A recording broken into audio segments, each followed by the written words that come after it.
Welcome back to ZBase4K, and this is my Star Wars Zero Company wishlist. Now, for those of you who don't know, Star Wars Zero Company is an upcoming turn-based tactical game set in the Star Wars universe during the Fall of the Republic era. Now, as a fan of turn-based tactical games such as XCOM and a fan of Star Wars, I'm pretty excited for this game. In fact, I'm so excited.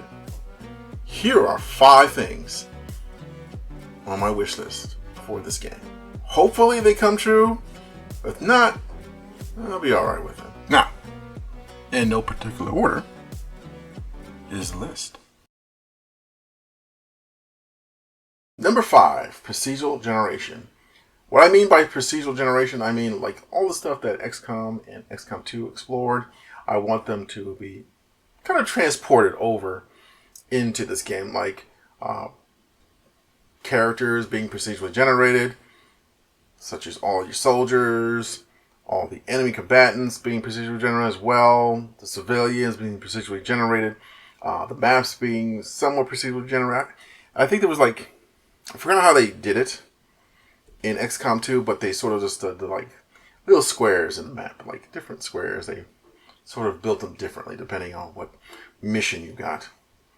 Also, your ability to customize characters and customize their loadout. All that was good and fun in that game. I feel like not enough games do that. They all want to do this like specific character in their mind, but honestly, I think doing it that way was probably the most interesting, because as the story is told through gameplay, and it gives an interactivity to, well, the story, so that the player is the storyteller in many ways, as their mistakes and their successes often tell a very interesting story with the campaign that could end, and this is the most important part, you can lose the campaign, because after all, it's a war.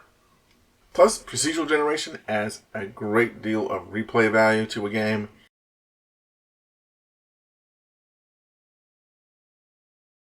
Number 4 is going to be mods. Yes, that's right.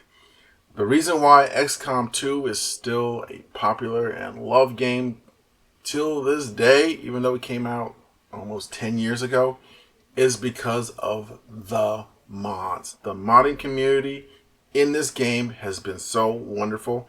They've really essentially built a game that can last for possibly another decade. But let's hopefully hope that XCOM 3 is coming out. That's right, hopefully hope. It's a new word. Get used to it. Anyway, modding is a great way to expand the gameplay for other people, expand the visuals. Some people only use visual mods, and I'm one of those people who love visual mods because I think the gameplay is perfect.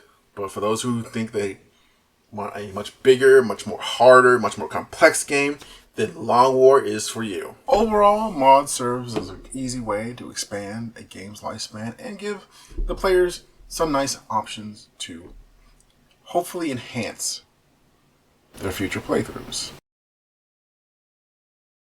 Number 3, the extended universe.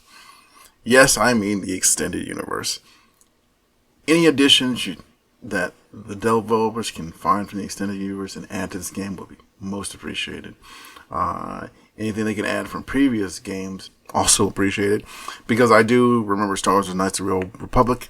It was a solid game. If they could bring back anything from that, such as a weapon or equipment, or just maybe even a character from the extended universe or from TV shows or something like that, that would be a nice plus to this game.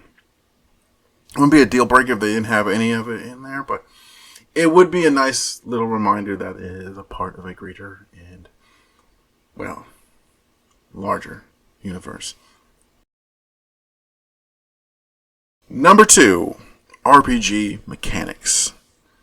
And what I mean by RPG mechanics, I mean level up systems, like getting different skills, developing your stats, developing other things about your character, getting better equipment over time, unlocking better things through research or through looting in battle. All those things would be greatly appreciated, as it would add a level of strategic thinking in the game overall, because you're adding new skill sets to old soldiers and making them a lot tougher. It really adds to the replay value as well, because you can take different paths down different skill trees, so you can do different builds. All those would be very welcome. And finally, I hope they put in something to do with the Force, with either Jedi, Sith, or preferably a combination of both. This would add a tremendous amount to the game. Think about it.